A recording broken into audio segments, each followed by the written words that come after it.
I was the 8th child born in my family, but I was the first Winans. Though my heritage is rich and faith-filled, my family tree isn't picture perfect. My father, David, was conceived out of wedlock and raised by a single mother, Laura Glenn. Since his father, Carvin Winans, wasn't in the picture when he was growing up, my father went by the surname Glenn. So when my 7 older brothers, David, Ronald, Marvin, Carvin, Michael, Daniel, and Benjamin, BB, came along, they were born Glens. My great-grandfather, Isaiah Winans, came from Mississippi. He was a bishop in the Church of God in Christ and founded Zion Congregational Church of God in Christ in Detroit, Michigan. A short time before I was born, my great-grandfather approached my dad and requested that he take the name Winans.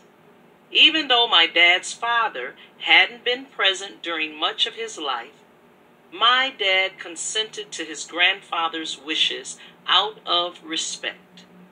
And that's how I earned the bragging rights of being the first child of my family to be born a Winans. I have always appreciated my rich Christian heritage.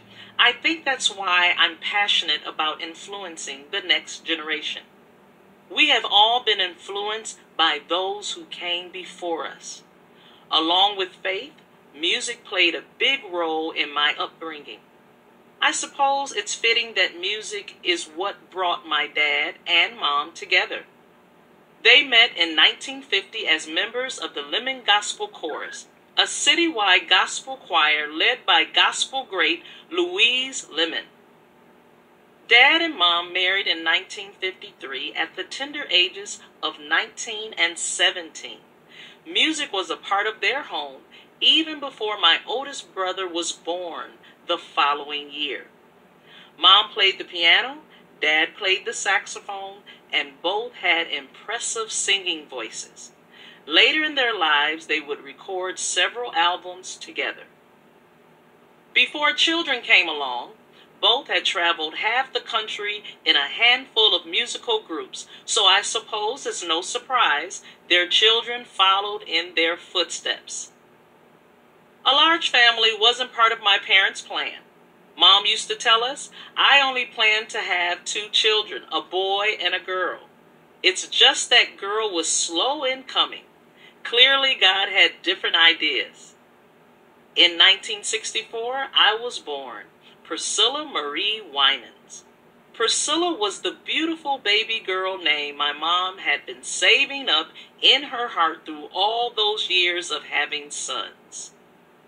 Sometime early in my childhood, Cece became my nickname. By 1972, God had blessed my parents with 2 more daughters, Angelique, Angie, and Deborah, Debbie, completing the Winans family. I remember 2 major things about my childhood. The first is that our home was always filled with music. Gospel music played throughout our house morning and night. Most of my siblings played the piano and wrote songs, or at least they thought they could. So someone was always either playing the piano, writing a song, or rehearsing for a program.